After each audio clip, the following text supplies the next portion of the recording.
동교북 캡터스 8번째.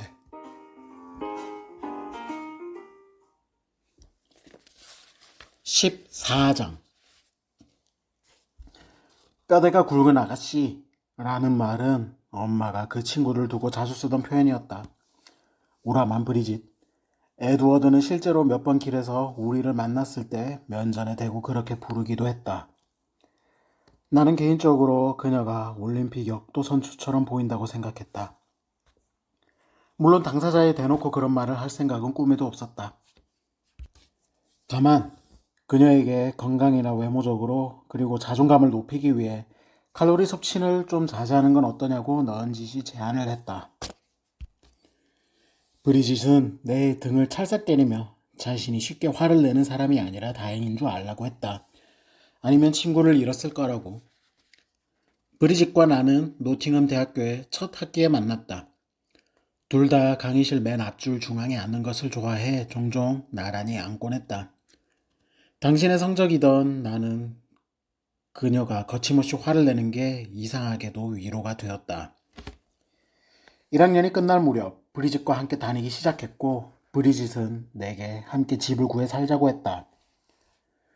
적당한 매물을 찾은 것도 그녀였고 모든 실질적인 준비를 한 것도 그녀였다. 나는 그녀의 선택에 전혀 의의가 없었다. 브리짓이라면 결코 표준 이하의 집이나 불리한 임대 계약 속에 속아 넘어갈 사람이 아니었다. 누구보다 적극적이고 솔직한 사람이니까. 브리짓이 자기보다 더 큰 럭비 선수, 더 못과 사귈 때도 우리의 관계는 굳건했다. 그리고 나는 우리 사이도 잘 풀릴 것이다. 그리고 20년이 흐른 지금 예전 하우스메이트와 나는 찬스리 레인 구역의 시끄러운 이탈리안 레스토랑에서 서로를 마주보고 앉아 있었다. 대학을 졸업한 후로 브리짓은 변호사가 되어 더목과 결혼을 했고 자신의 표현에 따르면 애를 뱄다. 그리고 아기를 낳았고 처음 몇 년은 상해 회사에서 커리어를 쌓았다. 그 후로 공부를 계속해 지금은 링컨스인 법학원에서 흥미롭고 급진적인 성향의 변호사가 되었다. 담당 건수는 주로 언론의 관심을 끌던 것이었다. 실제로 최근 브리짓이 10시 뉴스에 나와 인터뷰를 하는 모습도 보았다. 비록 둘 다 런던에 살긴 했지만 브리짓이 워낙 바빴으므로 우리는 거의 2, 3년에 한 번 정도 만났다. 누가 알았겠어? 그녀가 탁자 위에 포동포동한 오른손을 내리치며 말했다. 그 바람에 식기도구가 허공으로 튀어올랐다. 예전에 수잔이었으면 난 누구에게 길들여줄 수 없는 사람이야. 그랬던 네가 임신을 하다니 가족들하고 사는 게 무기징역을 선고받은 감옥 같다고 했었지. 시간이 지나면서 다시 생각이 바뀌었을 수도 있지. 어쨌거나 열차가 떠나면 끝이니까. 그녀는 잔에 가득 담은 와인을 한 모금 마셨다. 그에 비하면 난 이제 완전 끝이지. 레이첼이 벌써 17살이야. 이제 1년만 있으면 내 손을 떠나겠지. 난 벌써 그의 짐을 싸고 있다니까. 그녀가 또다시 커다랗게 움직이며 말을 이어나갔다. 솔직히 말해서 모성애는 거지 같아. 나는 대체 왜 늘 그렇게 야단법석인지 모르겠어. 그냥 아무나 데려다가 유머로 고명하며 식은 좀 먹게. 아니면 보물을 구하거나. 어쩌면 내가 왜 브리짓과 오래전부터 친구가 되었는지 그리고 왜 우리의 우정이 이렇게 오래 지속될 수 있었는지 알 수 있을 것이다. 그녀는 다소 과격한 유머 감각을 가지고 있었지만 그런 이유로 나는 친구의 법적인 조언도 얻을 겸 같이 점심 식사를 하자고 제안했다. 며칠 전 어머니의 유언장에 대한 소송을 준비할 시간에 넉넉히 할 거라던 나의 순진함이 공격을 받았었다. 나는 우편으로 고등법원 가정법원에서 우편물을 하나 받았다. 앞으로 8일 후에 출석을 해야 한다고 명시되어 있었다. 만약 출석을 하지 않으면 브링크워스 변호사에게 집행권이 주어진다고 했다. 그럼 그가 부동산을 에드워드에게 넘겨줄 수 있게 된다는 뜻이다. 변호사는 분명 나에게 엄포를 놓고 있었다. 돈과 시간을 써서 필요한 조치를 즉각 취해야 한다는 뜻이었다. 그는 틀림없이 내가 포기를 했다고 믿고 있었다. 그럼 이제 독신녀에서 벗어나는 거야? 아니면 혼자 키울 거야? 아유, 혹시 인공수정이야? 혹시 남자를 대체할 만한 뭔가 좋은 걸 혼자 찾아낸 건 아니지? 아니야, 브리지.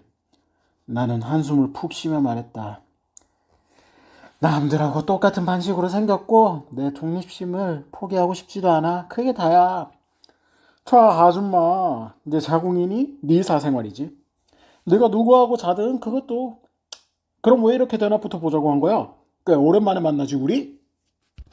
나는 우리 앞에 나온 음식이 다 서빙될 때까지 잠시 입을 다물었다. 나를 위한 모짜렐라 치즈 샐러드와 브리짓을 위한 크림소스 링귀니. 브리짓은 마치 접시를 누가 뺏어가기라도 할 것처럼 입속으로 음식을 밀어넣기 시작했다. 법적인 조언이 필요해. 내가 말했다. 아하, 저희가 그거였군. 뭔데? 클레펌에 있는 내 아파트에서 마약 밀수 카르텔을 운영하는 게 경찰에 발각되기라도 했어? 정말 누구와도 비할 데 없는 재치다. 내가 왜 이걸 잊고 살았을까? 아니야, 브리지. 그게 아니라 엄마의 유언장 때문이야. 엄마가 에드워드에게 집에 대한 평생 거주권을 줬어. 그래서 동생이 이사를 할 때까지는 내 몫을 얻을 수가 없어. 아마 동생은 평생 그 집에 살겠지? 나는 한숨을 푹 쉬며 말했다. 뭐? 네 등신 같은 그 동생놈이 소유권을 가졌어? 그녀가 포크 가득 음식을 싸며 말했다. 그럼 어떻게든 조치를 취해야지, 수잔. 아니면 그 머저리가 내 목까지 다 잡아먹을 텐데. 대체 어머님은 무슨 생각이었었던 거야? 대체 내 동생이 몇 년간 어떻게 살았는지 네가 피를 묻고 사는 것처럼 홀라당 다 잊으신 거야, 세상에. 하긴 근데 이제 와서 생각해보니 어머니는 늘 에드워드한테는 절대 화를 내지 않으셨지.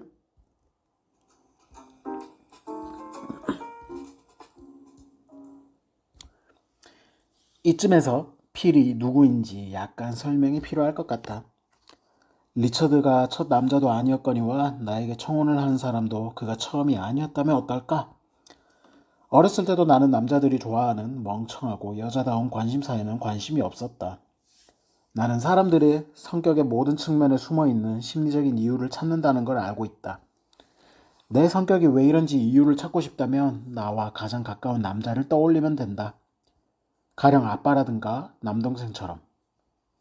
하지만 어린 시절부터 나는 소년이든 남자든 심지어 그 누구든 나와 가까운 관계를 맺으면 내 자유를 빼앗고 내 개인주의를 희석시키고 나의 소중한 시간을 빼앗으며 불필요한 감정 에너지를 소비하게 만든다는 걸 알았다. 논리적인 측면으로 보자면 이성적인 사람이 친밀한 관계를 맺고 싶어 한다는 사실 자체가 놀라울 일이다. 하지만 그때 피를 만났다. 같은 유치원 출신이었지만 그때 그에 대한 특별한 기억은 남아있지 않다. 필과 나는 같은 초등학교를 거쳤다. 언제나 바가지를 머리를 한 남자애로 주변을 기웃거리며 눈에 띄지 않고 사람들도 그를 잘 알아차리지 못할 만큼 소심한 남자애였다. 우리는 같은 중고등학교를 다녔고 같은 길로 하교했다. 아마 13살에서 4살 때쯤 처음 방과 후 집을 가며 그와 대화를 나누었던 것 같다. 처음에는 숙제, 시험, 성적에 관한 이야기를 나누다가 나중엔 우리가 읽는 책, 듣는 노래, 텔레비전 프로그램 같은 이야기를 나누기 시작했다. 그때도 나는 그를 친구라고 생각하지 않았다. 나는 친구가 필요하지 않았다. 그저 우연히 같은 길로 집에 돌아오며 내 관심사 중 일부를 공유하게 된 사람 정도? 나는 그를 묵인했지만 또 너무 가까워지지 않으려고 노력했고 우리 집에 전화를 걸어봤자 환영받지 못하리라는 걸 명백하게 표현했다. 고등학교 마지막 해 2년간의 대학 입시 준비 과정에서 나는 필히 나와 같은 A레벨을 택한다는 걸 알았다. 그래서 진학 이야기도 많이 나누었다. 사람들은 우리가 사귄다고 생각했지만 실은 전혀 그렇지 않았다. 그가 너무 친해지려고 하거나 우리의 대화가 너무 사적인 주제로 흘러가면 나는 일부러 그를 밀어내기 위해 불친절하게 굴었다. 그리고 그때 첫학기 필은 내게 함께 영화를 보러 가자는 실수를 저질렀다. 나는 그에게 우리 사이엔 절대로 그런 일이 없을 거라 못 박았다. 그리고 적어도 2주는 그에게 말을 걸지 않았다. 에드워드는 내게 어떤 종류로든 친구가 있다는 사실에 분개했다. 어느 날 학교에서 집으로 돌아오던 길에 동생이 우락부락 반불량배 친구들을 데리고 필과 나를 마주쳤다. 수지한테 남자친구가 생겼대요. 라고 노래를 만들어 부르거나 내가 반응이 없으면 우리에게 발을 걸기도 하고 침으로 뭉쳐 만든 휴지공을 던지기도 했다. 필은 에드워드와 친구들이 짜증을 내면서도 하찮은 곤충 보듯 무시했다는 점에 큰 점수를 얻었다. 필과 내가 어떻게 친해졌는지를 생각해보면 아마 아빠가 돌아가신 이후였던 것 같다. 아빠의 알코올 중독과 약점 때문에 내가 아빠를 좋아하지 않았다고 생각할 수 있다. 만약 그렇게 짐작했다면 나를 잘못 본 것이다. 나는 아빠를 좋아했다. 그래서 아빠가 돌아가셨을 때 나는 평소처럼 빠르게 벗어나지 못했다. 내 생애 처음으로 나는 타인의 도움이 필요했다. 엄마는 평소처럼 불쌍한 에드워드에게 관심을 쏟았다. 아들은 아빠를 늘 필요로 한다. 는 게 엄마의 주된 입버릇이었다. 필은 내가 어떤 기분인지를 이해하고 있는 것 같았다. 내가 이야기를 하고 싶을 때와 입을 다물고 싶어 할 때 그 둘을 잘 아는 느낌? 그가 다시 한번 영화를 보러 가자고 말했다. 킬링 오브 썸머라는 자막이 달린 프랑스 영화였던 걸로 기억한다. 결국 나는 그와 영화를 보러 갔다. 데이트는 계속 이어졌다. 그리고 A레벨 시험 전날 나는 그를 우리 집으로 초대했다. 우리는 보편적인 의미의 남자친구와 여자친구가 되었다. 믿기 어렵지만 사실이다. 그때만 해도 나에겐 남자친구가 있었다.